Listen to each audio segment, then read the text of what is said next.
বেলুড় বিদ্যা মন্দিরের বিদায় অনুষ্ঠান।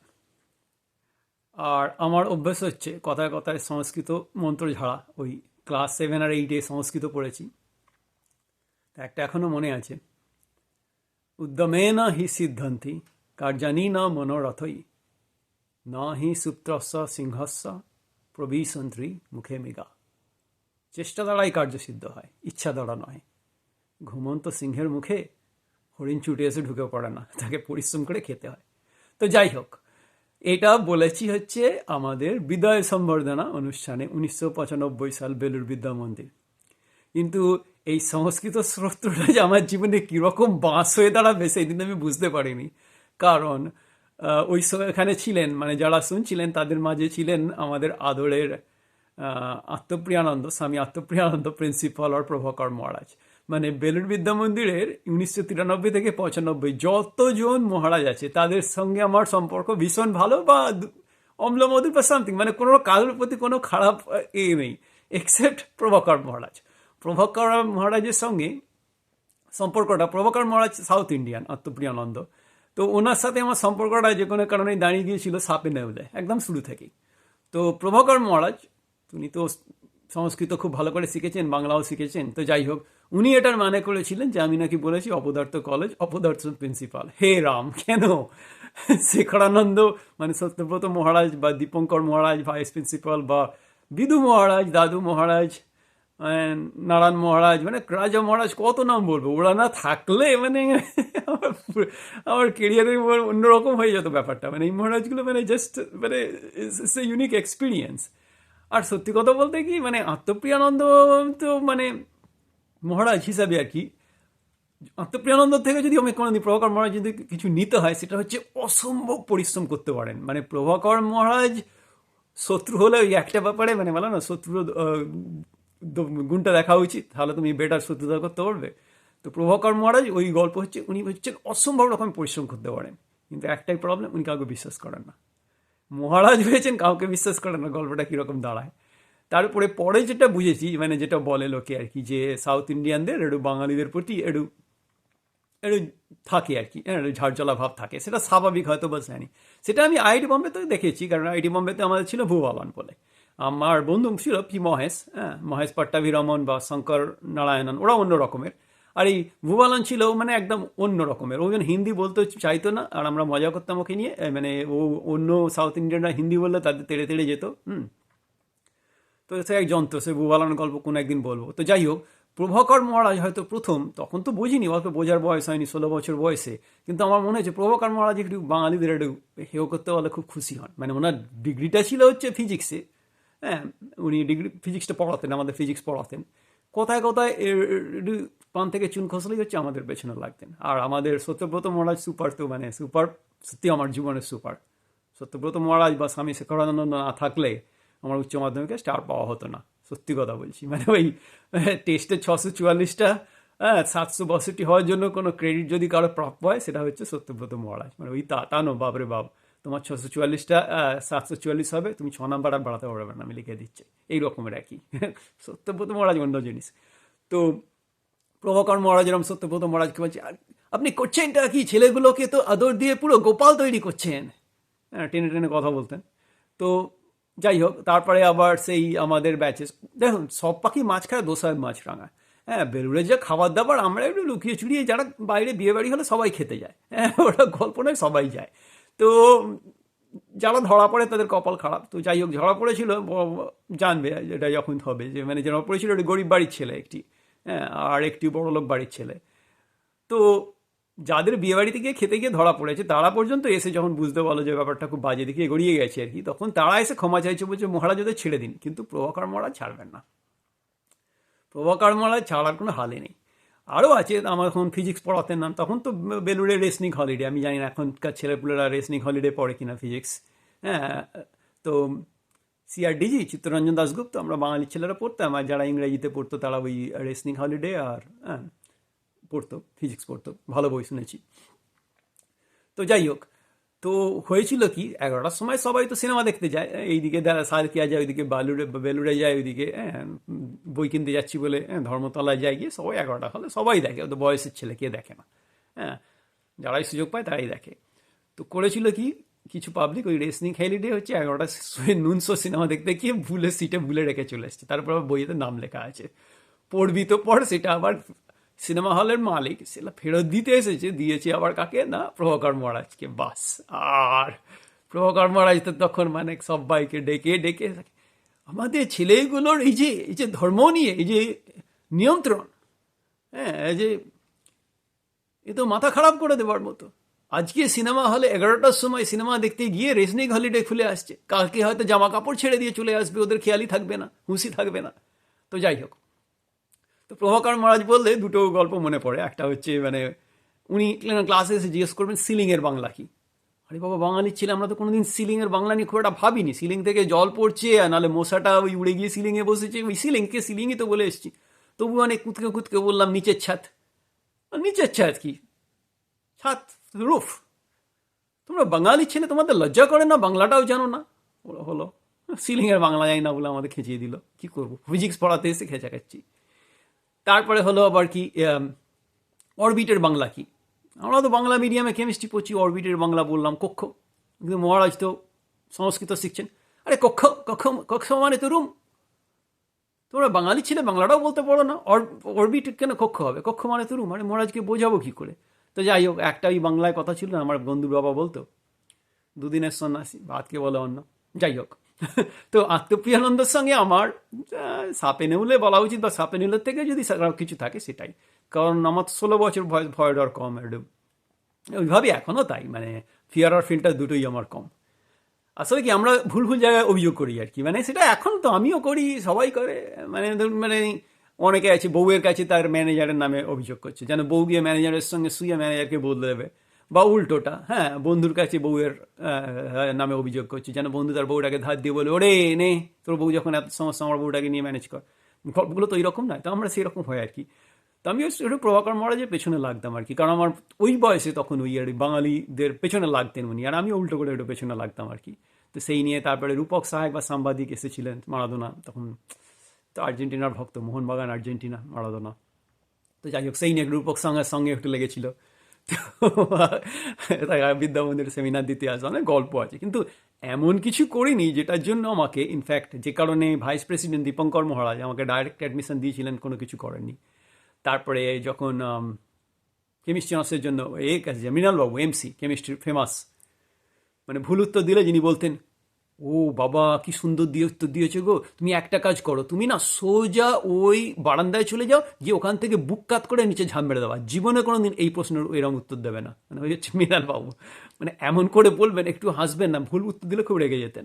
যে উত্তর দেবে সেটা জানলে দেবে, নাহলে চুপ করে বসে থাকো, আমার সময় নষ্ট করো না। কিন্তু খুব ভীষণ এথিক্যাল লোক। মানে আমি পড়িনি, আমার তখন টিউশনের পয়সা, যাই হোক 93-তে বাবা মারা যায়, তো আমি একটা ডিসিশন নিইনি যে আর কোনো প্রাইভেট টিউশন নেবো না, ওটা খুব বাজে ডিসিশন হয়েছিল।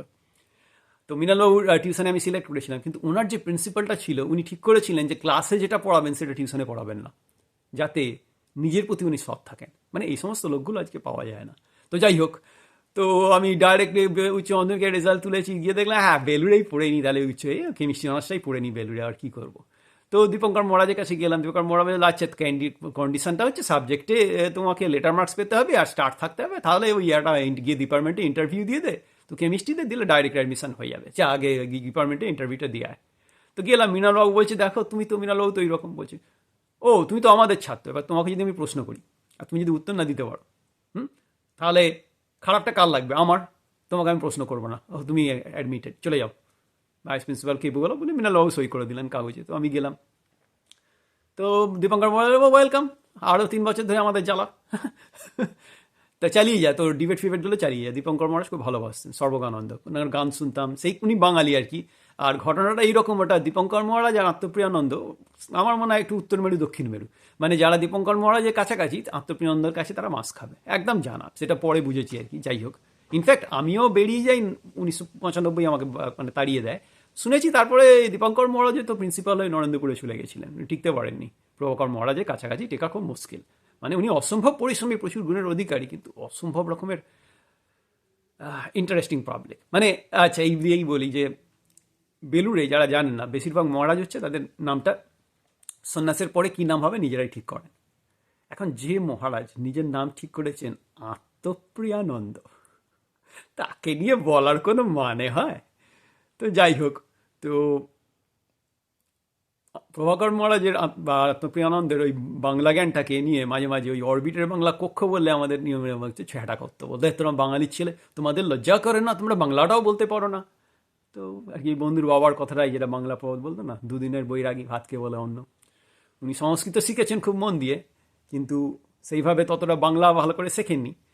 ফলে যে বাংলাও যে মানে অরবিটের বাংলাও যে কক্ষ হতে পারে, আমরা সেটা যে কেমিস্ট্রি বইতে পড়ছি, সেটা তো ওনাকে বোঝানো আমাদের পক্ষে সম্ভব ছিল না। তো আমরা সেই জন্য চেষ্টাও খুব বিশেষ করিনি টরিনি আর কি। তো যাই হোক, যেটা বলার, যে সেই প্রভাকর মহারাজ হঠাৎ খুব করে খুব খারাপ লাগলো। উনি তো এখন ওই বেলুড়তেও এখন ইউনিভার্সিটি হয়েছে, উনি ইউনিভার্সিটির বিশাল বড় হনু হয়ে বসে আছেন। শুনেছি আমেরিকাতেও এসেছিলেন, ফিজিক্সের ওপরে জ্ঞান ট্যান দিয়েছেন। আমরা বদমাইশি করতাম ওনার কাছে, কিন্তু এমন কিছু করিনি তার জন্য আমাকে তাড়িয়ে দিতে হবে। ইনফ্যাক্ট আমার মনে আছে যখন আমি সেদিন দীপঙ্কর মহারাজের কাছে ডাইরেক্ট অ্যাডমিশন হয়ে গেল, বললো মহারাজ আমার তুই পয়সা নিয়ে আসিনি বাড়ি থেকে, তাহলে আমি ফিস পড়বো কী করে? বলে পরে এসে ভরে দিস যখন হোক, তুই আমাদের ছেলে, কী অসুবিধা। সে যাই হোক, সেই পরে গিয়ে যখন পয়সা করে নিয়ে যেদিন গেলাম, সে অন্য গল্প। যাই হোক, প্রিন্সিপালের ঘরে ডাকলেন, আর এক ছিলেন, দারুণ মহারাজ, আর কি বলবো আর কি। তো প্রিন্সিপালের কাছে গেলাম, প্রিন্সিপাল খুব অবাক হয়ে গেছিলাম। প্রিন্সিপাল বললো, তুমি আমাদের এখানে এসেছো, তোমার লজ্জা করে না? তুমি বলেছিলে অপদার্থ কলেজ, অপদার্থ প্রিন্সিপাল, আবার আমাদের কাছে এসেছো। সালা অপদার্থ কলেজ, অপদার্থ প্রিন্সিপাল বললাম কি করে? আমি তো সংস্কৃত মন্ত্র বলেছিলাম। আমার তো মানে আপনি সংস্কৃতটা অ্যাটলিস্ট না। আমি খুব ঘাবড়ে গেছিলাম, ব্যাপারটা কী হলো। যাক, পরে অনেক বুঝেছি। যাই হোক, তো আমার ডাইরেক্ট অ্যাডমিশান ঘেঁচু হয়ে গেল, সমস্ত কলেজ বন্ধ, সব অ্যাডমিশান শেষ হয়ে গেছে। বাধ্য হয়ে লোকাল বাগনান কলেজে লুকিয়ে লুকিয়ে পড়া, সে এক গল্প।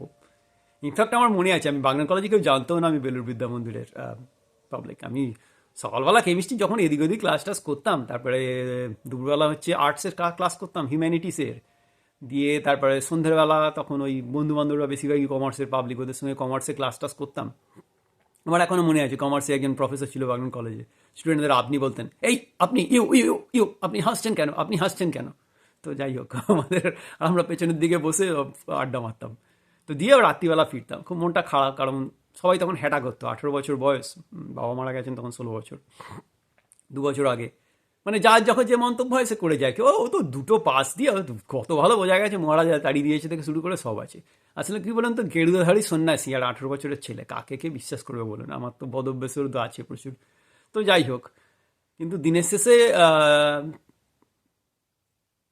আমার দাদা গিয়েছিলেন শুনেছি, পরে আর কি, পরে অনেক পরে বর্দার মুখ থেকে শোনা, বর্দা পাড়ার আর একজনকে নিয়ে আর কি গেছিলেন, প্রতিবেশী, তার ছেলেও বেলুড় থেকে পড়ে, এ করে আর কি, কেমিস্ট্রিতে অনার্স করে। তো বড়দার মুখ থেকে শোনা, মহারাজ বলেছিলেন, আরে তোমার ভাই ওই তো নেতাগিরি করতো, ওরা এমন করে দিয়েছি ওকে ভিখারির মতো ভিক্ষা করতে হবে। আর ঠিক আছে, প্রভাকর মহারাজ তো এটা জানেন না যে ব্রাহ্মণের অভিশাপে গরুর কিছু হয় না। আমিও বসের শিষ্য, রামকৃষ্ণ। উনি বসকে একভাবে দেখেন, আমি বসকে একভাবে দেখি। আর আমি মনের কাছ থেকে খুব ক্লিয়ার, মানে ওই প্রভাকর মহারাজ হচ্ছে একমাত্র মহারাজ যার সঙ্গে আমার মনে হয় একটু হতো, একটু মানে লাগতো, আমি একটু প্রতিবাদ করতাম। সেটা তো আমার আছেই। যেমন ধরুন, হাসির কথা বলছি, আমি বেলুড়ে চলে গেছিলাম, ওটা একটা অ্যাক্সিডেন্ট, ওদের অ্যাডমিশন টেস্টটা ক্লিয়ার করে ফেলেছিলাম। ইনফ্যাক্ট আমি মেডিকেল টেস্টে আমার ক্লিয়ার করা উচিত নয়, কারণ এখনও আমি হচ্ছে 129 পাউন্ড, 129 পাউন্ড মানে কত, 58 কেজি। মানে আর কমার্স গেলে 49 বছর পূর্ণ হবে, আর 5 ফিট 7 ইঞ্চ, সেই হিসাবে আমি মানে বিশাল কিছু মানে ওয়েট আমার নেই, যদি এখন ভুঁড়ি নিয়ে হচ্ছে 58.5 কেজি। তো বেলুড়ে যখন যাই তখন রোগাসোগা মানুষ, অ্যাডমিশন টেস্ট ক্লিয়ার করে ফেলেছি, ফলে চলেও গেছি। কিন্তু এটা তো গিয়ে বুঝিনি যে অত ভালো ছেলেদের মাঝে আমি ওখানে একটু মিসফিট। তো যাই হোক, তো মজার মজার গল্প হতো, মানে এখন গল্প মনে হয়, তখন চাপ মনে হতো। যেরকম আমাদের ডিফারেন্সিয়েশন শুরু হবে, তারপরে ইন্টিগ্রেশন না শুরু হবে। এবার ওটা এমনভাবে রুটিনটা করেছি যে ডিফারেন্সিয়েশনটা 2 সপ্তাহ হবে, তারপরে ইন্টিগ্রেশনটা শুরু হবে, মানে লিমিটটা একটু শিখে নেবে, ডেরিভেটিভটা একটু শিখে নেবে, তাহলে ইন্টিগ্রাল ক্যালকুলাসটা করতে অসুবিধা হবে না। কিন্তু ডিফারেন্সিয়েশন যে পড়ানোর কথা, তার শরীর খারাপ, ফলে আমার ওই ক্লাসগুলো হয়নি, ওইদিকে তখন টিগনোমেট্রি দিয়ে ভরে গেছে। এবারে হলো কি, আমাদের এসএম পড়াতে শুরু করলেন। এসএম হচ্ছে দুর্দান্ত, মানে একদম সুপার প্রফেশনালিস্ট। উনি ক্লাসেস বলে দেবেন, তোমরা যদি না বলো আমি 10টার মধ্যে 3%, মানে প্রতি 10টা অঙ্ক পিছু 3টে অঙ্ক আমার মতো করে করাবো, দিয়ে চলে যাবো। যাই হোক, এসএমকে বেলুড় বিদ্যা মন্দিরের শেষ দিনে অসম্ভব অন্যরকমভাবে চিনেছিলাম। যাই হোক, সেটা মানে কি বলবো, এসএমকে এরা সম্পূর্ণ অন্যভাবে চেনা। তো যাই হোক, তো এস এম এর কথা নিয়ে আসি, তো আমি বললাম এস এমকে, বললাম স্যার আমি তো ডিফারেন্সিয়েশন কিছু শিখিনি, আমি ইন্টিগ্রেশনটা করবো কী করে? বললাম আমার তো এটা তো আমার দেখার দরকার কর্তব্য না, আমার কর্তব্য হলো প্রতি 10টা অঙ্ক পিছু 3টে করে অঙ্ক করা। আমি যদি ডিফারেন্সিয়েশন করাতে যাই তাহলে আমি আমার সিলেবাসে পেছিয়ে যাবো, সেটা আমি করতে পারবো না। তুমি ডিপার্টমেন্ট হেডের সঙ্গে কথা বলো, ম্যাথের হেডের সঙ্গে কথা বলো। তো গিয়ে আমি এসবির সঙ্গে কথা বললাম, সচিনবাবু খুব ভালো, সচিন বক্সি, মানে বুড়ো মানুষ, বলে দেখো বাবু, বেলুড়ে যারা আসে বিদ্যা মন্দিরে তারা সব পড়াশোনা করে আসে, তুমি পড়াশোনা করে আসোনি, তোমার অসুবিধা হচ্ছে, তুমি আমার কাছে আসো, আমি দেখিয়ে দেবো। মানে মানে প্রাইভেট ফাইভেট নয়, মানে সত্যি উনি দেখিয়ে দেবেন, তুমি ধরে ফেলবে। আমি বললাম আমি তো আমার জন্য আসিনি, আমি সবার জন্য এসেছিলাম। ও বাবা, ওটা হয়ে গেল আমি নাকি বেলুড়ে পলিটিক্স করার চেষ্টা করছি, নেতা হওয়ার চেষ্টা করছি। ধুস সালা, মানে ওই নজরুলের ভাষায় আমি নেতা হওয়ার জন্য আসিনি, মানে তোমরাই আমাকে নেতা করেছো, গোছের ব্যাপার। তো যাই হোক, আমি সবার হয়ে বলতে গেছিলাম, বাঁশটা নিজের পেছনে নিয়ে নিলাম, যেটা এখনো নিই আর কি। যে কারণে আমি বলি silence is the best communication, কখনো কখনো বলি আর কি, চুপচাপ থাকাটা হয়তো ভালো, সেটা হলে অনেক সমস্যা কমে যায়, কিন্তু আমি তো চুপ থাকতে পারি না। তো যাই হোক, এই হলো প্রভাকর মহারাজ আর কি। আমি নাকি বলেছিলাম অপদার্থ কলেজ, অপদার্থ প্রিন্সিপাল, ওরা বাপের জন্মে বলিনি, আর বলার দরকারও নয়। তবে একটা সময় ওই যখন তাড়িয়ে দিয়েছিল, এখন মানে বাড়ি থেকে বলুন, আত্মীয় স্বজন বলুন, সবাই আর কি, সবাই ওই গল্পটা শুনতে চাই। তো কী রে, তোকে বেলুর থেকে তাড়িয়ে দিল কেন? অথচ জানে এমন হয়েছে, তাকে আগে বলেছি, আমার মনেও আছে তাকে আগে বলেছি কেন। সে আবার এসে জিজ্ঞেস করতো, কী রে তোকে বেলুর থেকে তাড়িয়ে দিয়েছে কেন? তখন একটা গল্প বলতাম আর কি, এক একজনকে ইচ্ছে করি। তো যাই হোক, তারপরে এই জনগণগুলোই আবার যখন ক্যালকাটা ইউনিভার্সিটিতে ঠাকুর ঠাকুর করে কোনো একটাভাবে ফার্স্ট ক্লাস ফার্স্ট ডিভিশন হয়ে গেল, সেখান থেকে সিনিয়ররা এসে খোঁচা মারলো, বোম্বে থেকে এসে, এই তুমি এখানে চলে এসো, তুমি এখানে ফার্স্ট ক্লাস পাচ্ছ, চলে এসো। আমার এও মনে আছে, সম্ভবত SR সরোজবাবু, হ্যাঁ SR, তো কেমিস্ট্রির SR হচ্ছে বাগনান কলেজে ওই মানে পাস কোর্সের মানে পরীক্ষা নিতে যাবেন বা এক্সামিনার হয়ে গেছেন। তো আমার সঙ্গে ডিপার্টমেন্টে দেখা, তখন আমার পার্ট 2, মানে পার্ট 2 মানে তখন, হ্যাঁ পার্ট 2 চলছে। সরোজবাবু ঘর আমাকে দেখে বলছে, আরে তুমি তো আমাদের ছেলে, তুমি এখানে কি করছো? আমার যে তখন বাগনান কলেজের ডিপার্টমেন্টের হেল্প বংশীবাবু, সে একটা অদ্ভুত অভিজ্ঞতা আছে আর কি বংশীবাবুর সঙ্গে, BM-এর সঙ্গে। BM না থাকলেও হয়তো আমার এই দেশে আসা হতো না, বা ভালো করে পড়াশোনা করা হতো না, অদ্ভুত সব গল্প আছে। আমার মনে আছে আমি পার্ট 2-তে প্রায় ল্যাব করতাম না, তখন প্রাইভেট টিউশন নিই না, কলেজে ক্লাস হয় না, তখন একটা অন্য রকমের মন্য দিয়ে যাচ্ছি। আর পার্ট 1-এ ভালো রেজাল্ট আছে, ফলে ওরা বাগনান কলেজ থেকে তখন চাইছে যে একটা ফার্স্ট ক্লাস হোক আর কি, মানে ক্যালকাটা ফার্স্ট ক্লাস তো অত তখন কলেজ থেকে হতো না সেরকম, হলেও মানে বহু বছর বাদে বা প্রথম ফার্স্ট ক্লাস হবে ডিপার্টমেন্টে ইতিহাসে। 87 বা 88 থেকে চলছে, কিন্তু কোনো ফার্স্ট ক্লাস ছিল না বাগনান কলেজে কেমিস্ট্রি অনার্সে। তো আমার তখন ওই 61% ছিল পার্ট 1-এ। তো BM-এর একটা টান ছিল আর কি। তো BM আমাকে বলতো, বন্ধু বান্ধব বলতো, আরে উমাকে ধরে আন, ল্যাব হবে, ল্যাবে যেদিন হবে, ল্যাবরেটরি কাজ হবে, সেদিন উমাকে ধরে আন। তো আমি আসতাম না, ধরো ল্যাব করে কী করবো, আমি কমার্সের ক্লাস করছি, ইউনিটের কাজ করছি, এখানে ছড়াচ্ছি, সেখানে ছড়াচ্ছি, ঘুরে বেড়াচ্ছি, এইসব ভালো লাগতো না পড়াশোনা করা। হ্যাঁ, হয়ে গেছে কী করবো ভাবছি, ধর কী দরকার। তখন ওই দুজন আর কি, আমার কলেজ সিনিয়র, তখন বোম্বেতে PhD করছিল ডক্টর প্রদীপ মুন্সি। ও একবার এলো, এসে বললো, আরে তুমি কী করছো, তুমি বোম্বেতে চলে এসো, অ্যাডমিশন টেস্টটা দাও, হয়ে যাবে না, দেবো না লাগবে, হলো আর সে তোমাকে ভাবতে হবে না, তুমি আমার কাছে আসবে, থাকবে, পরীক্ষা দেবে, চলে আসবে। তো যাই হোক, তার পরের সপ্তাহে মানে সুরজিৎদা এসে হাজির। সুরজিৎদা তখন এমটেক করছে, আমার আর একটা সিনিয়র, এই বোম্বেতে চলে আয়, আমরা প্রচুর বাঙালি আছি, চলে আয়, বেশ মজা হবে, পরীক্ষাটা দে। তো যাই হোক, সে বোম্বের পরীক্ষা দেওয়ারও অনেক গল্প আছে, মানে মানে টিকিট কাটবো, টিকিট কেটেছি, হ্যাঁ টিকিট লাস্ট মুহূর্তে টিকিট কেটেছি, আর এসি ধারে বসে বসে যাচ্ছি। কুপে তো প্রচুর প্রেসিডেন্সির ছেলে, প্রচুর। যাই হোক, প্রেসিডেন্সি কিছু ভালো আছে, আমার ইউনিভার্সিটি অফ কেন্টাকি উজ্জ্বলের সঙ্গে মিশেছি, বা রতন, ওরা তো মানে, বা রণীন্দ্রনাথ টেগর IIT বোম্বের থেকে, ওরা হচ্ছে মানে রত্ন, লিটারারি ভালো।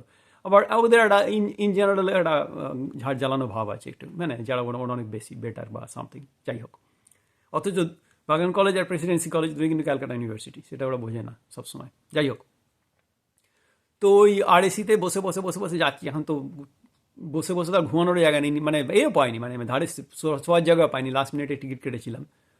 তো বসে বসে যাই, তাতে রিভিশনটা দিই, আর ওই রিভিশনের কারণেই মনে হয় আমার মানে অ্যাডমিশন টেস্টটা ক্লিয়ার হয়ে গেছিলো আর কি। মানে ওই সব কিছু গণ্ডগোলের পেছনে একটা ঠিক কাজ থাকে না। তো যাই হোক, সে গল্প আছে অনেক, পরে কোনো দিন হয়তো বলবো। তো আলটিমেট বোম্বেতে গেলাম, প্রদীপদা সুরজিৎদা, মানে কি বলবো, মানে কোনো পয়সা খরচ করতে দেয়নি, বাইরে খেতে দেয় না, ওর রুমেতেই একটা মেঝেতে বিছানা করে দিল, কি সুন্দর শুলাম, পরীক্ষা দিলাম, দিয়ে পরীক্ষা দিয়ে আমি তো চলে আসবো, আমার তো বেশি থাকার সময় নেই। পরীক্ষা দিয়ে সেই দিন রাতে আবার ট্রেন ধরে চলে আসছি। তো বলেছিল যে আমি মানে যাই হোক পরীক্ষার রেজাল্ট বেরোলে ওরা জানিয়ে দেবে। তারপরে আমি যখন বাগনানে নামলাম, দিয়ে বাড়ি গেলাম, বাড়িতে বললো ওরে প্রদীপদা ফোন করেছিল, তুই চান্স পেয়ে গেছিস, তখন তো আবার টিকিট কেটে আবার বোম্বে যাওয়া। রেখে রেখে রেখে তারপরে সেই অনেক গল্প আছে প্রদীপদার সঙ্গে। সে যাই হোক, এক কথা বলতে গিয়ে আর এক কথা বলে ফেলি। তো যেটা বলার, যখন এই বোম্বে আইডিতে চান্স পেলাম তখনই আবার এই লোকগুলো যারা বলতো আর কি, বলতো মানে কত ভালো বোঝা গেছে মহারাজ তাড়িয়ে দিয়েছে থেকে শুরু করেও তো ওয়ান টাইম ওয়ান্ডার, তাই বলতো। আরে আমি বলেছিলাম তোর হবে। আরও জমলো যখন আমি বাইরে চলে এলাম, সেটা কাউকে বলি টলিও নি, ওই জন্য আর কি বাগনান গেছি, কাউকে বলিও নি যে আমি বাইরে যাচ্ছি। খুব চেনা জানা যারা তারা হয়তো জানে আর কি, খুব কাছের যারা তারা জানে।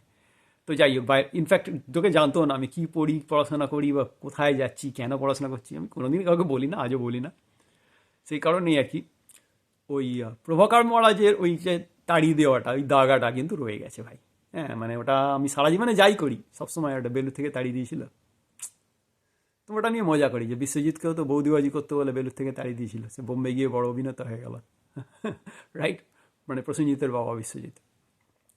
তো বেলুর থেকে তাড়ানো কিছু পাবলিক অনেক সফল হয় আর কি। তো যাই হোক, তো বেলুরের গ্রুপটাতে আমাকে তো অরিন্দম জোর করে ঢুকিয়ে দিল। তো ওরাও জানতো না আমি কোথায় আছি। হ্যাঁ, 23 বছরের বেশি আমেরিকাতে আছি, কিন্তু ওরা উমার কেউ কোনো মানে সন্ধান ফন্ধান জানতো না, এক্সেপ্ট হয়তো অরিন্দম কোনোভাবে জানতো এদিক ওদিক। তো যাই হোক, এখন তো আমাকে একদম আত্মপ্রকাশ করতেই হলো গ্রুপটাতে। তো বলার চেষ্টা করি যে আমি কিচ্ছু করি না, আমি পড়াশোনা করেছি কিন্তু কিচ্ছু করি না এখন। হ্যাঁ, ছেলে মানুষ করছি, আর ইউটিউবে একটা আরকানসা ছোট্ট জায়গায় বসে ইউটিউবে শুনলে বাংলার চর্চাটা করছি।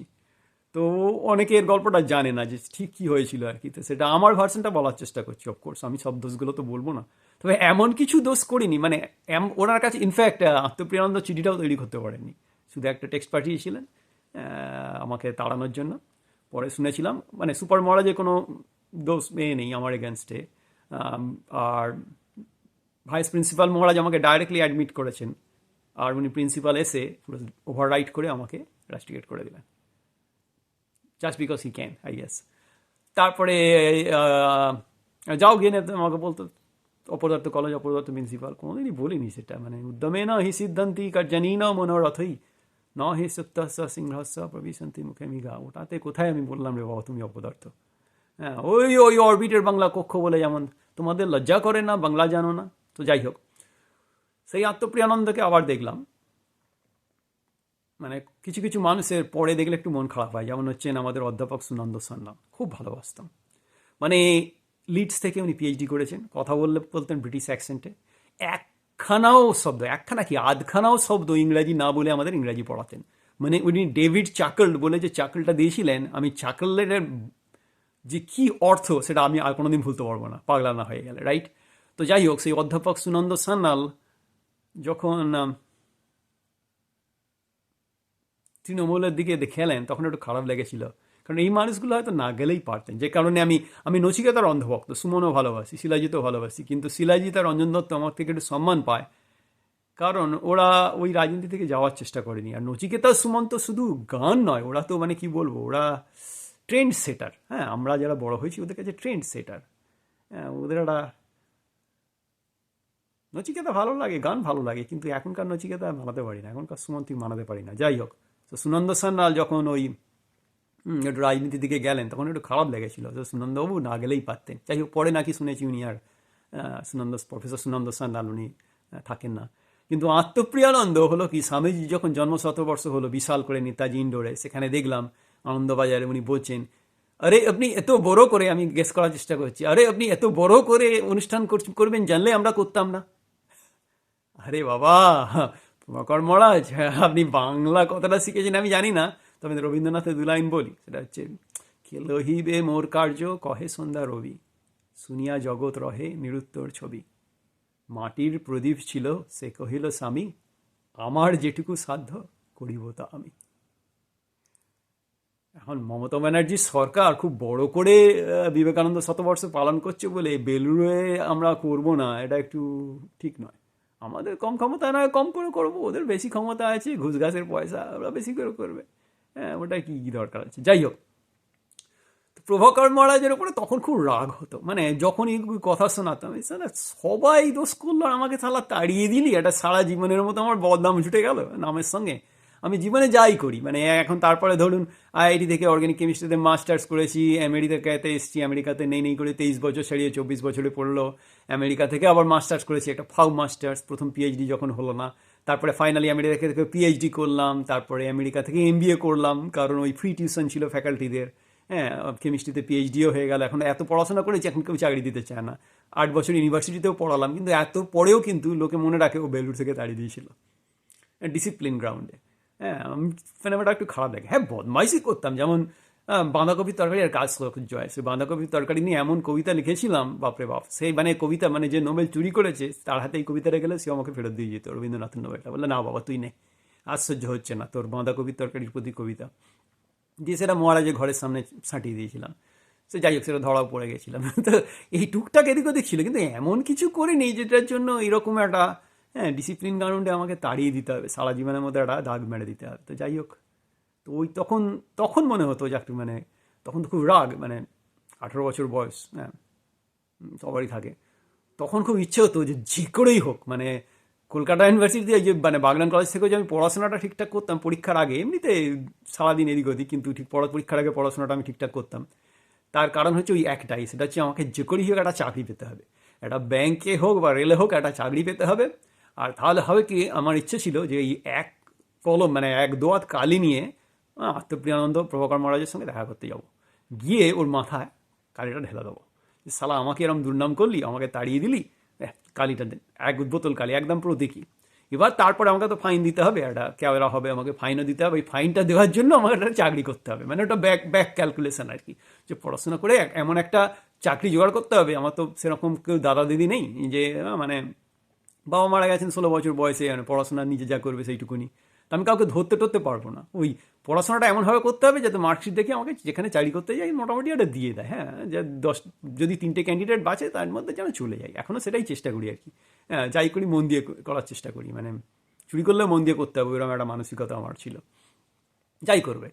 তো যাই হোক, সেই জন্য আমি পড়াশোনা করতাম, তখন ওই ছিল একটা যে একটা চাকরি বাকরি করবো আর ওই প্রভাকর মহারাজের মাথায় গিয়ে 1 দোয়াত কালি ঢালবো।